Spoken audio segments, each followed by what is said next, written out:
Beautiful people, আমার হচ্ছে কি অনেক আগেই গাছগুলো রোপণ করেছিলাম। তো এই গাছগুলোতে এখন অনেকটা জাবরা হয়ে গেছে বা জড় অনেকটা দিয়ে দিয়েছে। মাটির পরিমাণটা কমেছে, জড়ের পরিমাণ বেড়ে গেছে ভাই।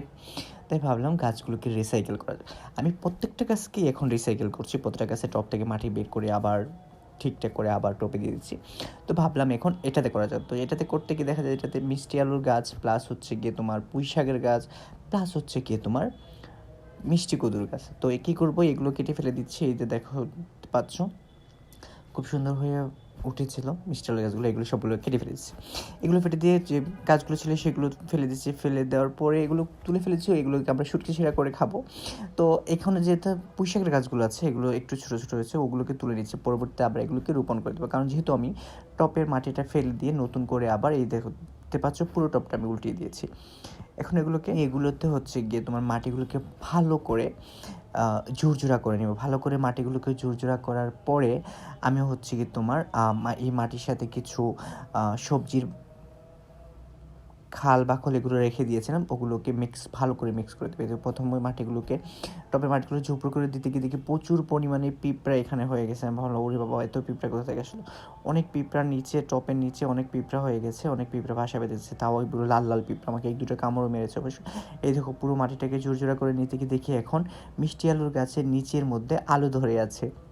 দেখে তো আমি অনেকটা খুশি হয়ে গেছি। আমাকে ডেকে বলতেছিলাম, এই দেখো এই যে আলু ধরে গেছে মিষ্টি আলু গাছের নিচের মধ্যে। তো আলুগুলোকে সংগ্রহ করে নিচ্ছিলাম।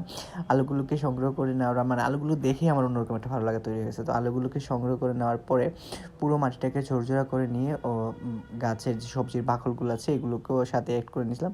তারপর হচ্ছে এটার সাথে আমি কিছুটা ককপিটও অ্যাড করে নিয়েছি, অ্যাড করে নিব পরবর্তীতে, তোমরা দেখতে পাবা। তো এইগুলো সবগুলি অ্যাড করে নিয়েছিলাম। এই যে এগুলো অ্যাড করে নেওয়ার পরে আবার হচ্ছে গিয়ে আমি পুনরায় হচ্ছে গিয়ে আবার এটাতে এই টবের মধ্যে দিয়ে দিব। দিয়ে যে গাছগুলো আছে এগুলোকে আমি আবার লাগিয়ে দিব। তো যেহেতু আমার মাটি এখানে অ্যাড করা হয়ে গেছে, তো ভাবলাম তো টবটাও ঠিক আছে। তো দেখি এটা একটু জায়গা ভেঙে গেছে, তো ভাবলাম এখানে একটু তার দিয়ে যদি আমি এটাকে জুড়ে দিই তাহলে আরও কিছুদিন এই টবটা ইউজ করা যাবে, যেহেতু বালতিটা অলরেডি ফাটা ছিল, তো আরও ফেটে গেছে। তো ভাবলাম একটু তার দিয়ে, সেজন্য তার দিয়ে একটু সেলাই করে দিচ্ছিলাম।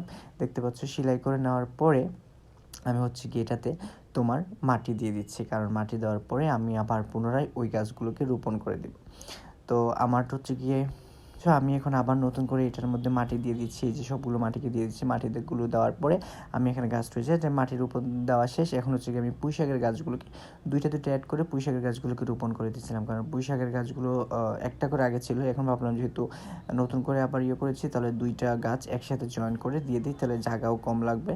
গাছগুলো আশা করি হয়ে যাবে, খুব দ্রুতই হবে, কারণ এগুলোকে বাজার থেকে কিনে নিয়ে এসে খেয়ে যে নিচের অংশে ডাঁটা থাকে ওইটা রোপণ করে দিয়েছিলাম।